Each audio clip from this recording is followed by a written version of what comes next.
Bismillahirrahmanirrahim. Merdeka! Saudara-saudara penduduk kota Surabaya, kita semuanya telah mengetahui bahwa hari ini tentara Inggris telah menyebarkan pamflet-pamflet yang memberikan suatu ancaman kepada kita semua. Kita diwajibkan untuk dalam waktu yang mereka tentukan menyerahkan senjata-senjata yang telah kita rebut dari tangannya tentara Jepang. Tetapi inilah jawaban kita. Selama banteng-banteng Indonesia masih mempunyai darah merah yang dapat membuat setarik kain putih, merah kain putih, maka selama itu tidak akan kita mau menyerah kepada siapapun juga. Allahu Akbar, Allahu Akbar, Allahu Akbar. Merdeka! Yang dinanti selama ratusan tahun itu akhirnya datang juga. 17 Agustus 1945, Indonesia menyatakan dirinya merdeka sebagai sebuah negara yang berdaulat.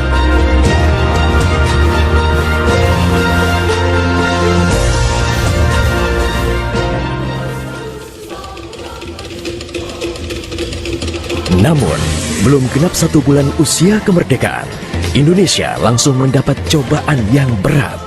Tentara sekutu yang di dalamnya ada tentara Belanda mendarat di Jakarta dan kota-kota besar lainnya di Indonesia. Bung Karno dan Bung Hatta berupaya melakukan upaya diplomatik untuk mendorong tentara sekutu bekerja profesional, hanya mengurus tahanan saja dan tidak mengutak-ngatik status kemerdekaan Republik Indonesia. Namun, upaya itu tidak membuahkan hasil. Bung Karno galau. Ia menghitung jika sampai terjadi peperangan, secara matematis tidak akan mungkin bisa mengalahkan sekutu. Persenjataan mereka jauh lebih lengkap dan keahlian militernya lebih memadai. Atas saran Jenderal Besar Sudirman, Bung Karno diminta mengirim utusan khusus kepada Roisul Akbar Nahdlatul Ulama, Hadratus Syekh Kiai Haji Hashim Asy'ari di Pondok Pesantren Tebu Ireng, Jombang.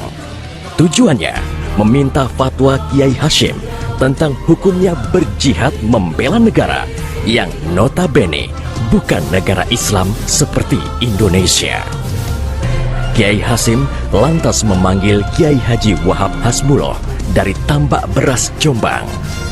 Kiai Wahab diminta mengumpulkan ketua-ketua NU se-Jawa dan Madura untuk membahas persoalan ini.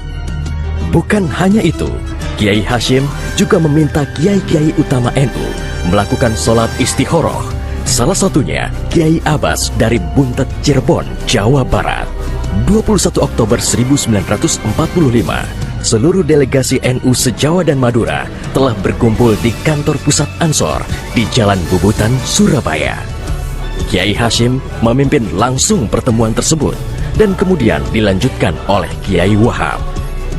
Setelah melalui diskusi yang cukup panjang dan mendengarkan hasil istikharah para kiai utama NU, esok siangnya, tanggal 22 Oktober 1945, pertemuan menghasilkan 3 rumusan penting yang kemudian dikenal dengan istilah Resolusi Jihad NU.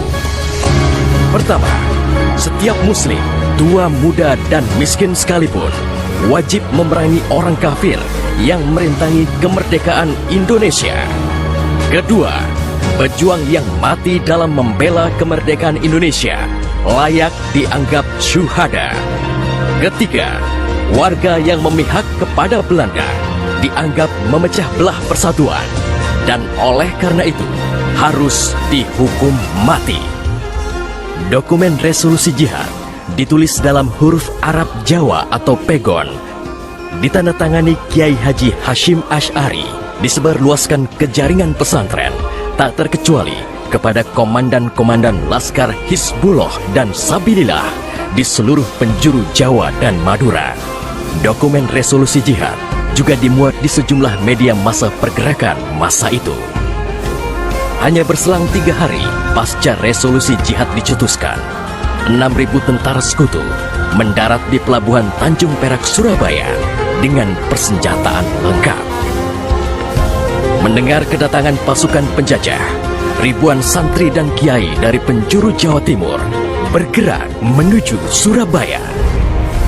Situasi pun terus memanas dan cenderung tak terkendali.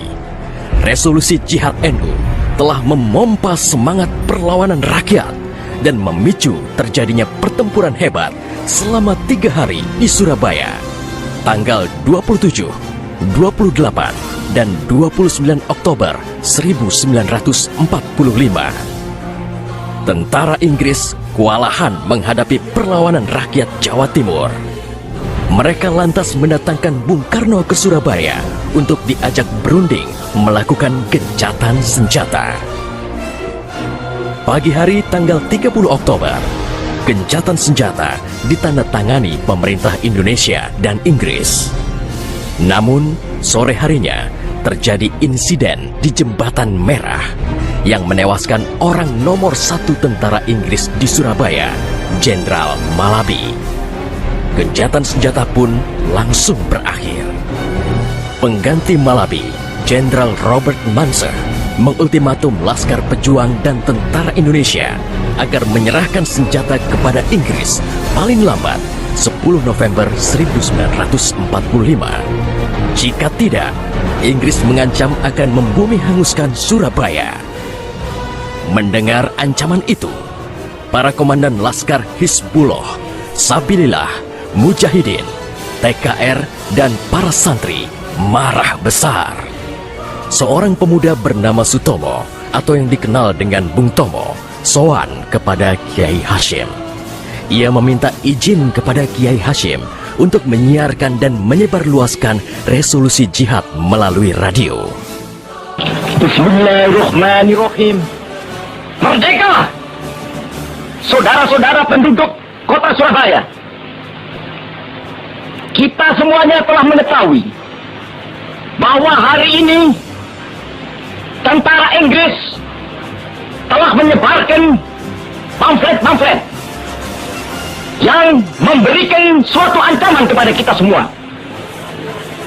Kita diwajibkan untuk dalam waktu yang mereka tentukan menyerahkan senjata-senjata yang telah kita rebut dari tangannya tentara Jepang. Tetapi inilah jawaban kita. Selama banteng-banteng Indonesia masih mempunyai darah merah yang dapat membikin setarik kain putih, merah dan putih, maka selama itu tidak akan kita mau menyerah kepada siapapun juga. Allahu Akbar, Allahu Akbar, Allahu Akbar.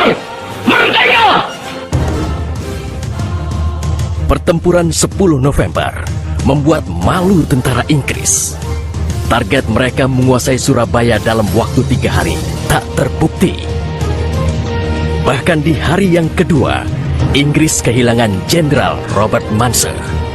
Artinya, dalam 1 bulan menghadapi arek-arek Surabaya, mereka sudah kehilangan 2 jenderal terbaiknya. Perang Surabaya berlangsung selama 3 minggu. Takbir dan pekik merdeka menggema selama pertempuran berlangsung. Meski pada akhirnya Surabaya jatuh ke tentara Inggris, namun Inggris mengalami kerugian yang cukup besar. Ribuan serdadu terlatihnya tewas, termasuk 300 serdadu Gurkha Inggris dari India dan Pakistan yang membelot ke Indonesia setelah tahu lawan mereka adalah para ulama Islam dan santri yang sedang berjihad membela negaranya. Korban di pihak Indonesia sendiri, 60.000 tentara, laskar, para santri, sukarelawan, dan rakyat Surabaya gugur sebagai syuhada. Tanpa resolusi Jihad NU, tidak akan ada peristiwa heroik 10 November 1945.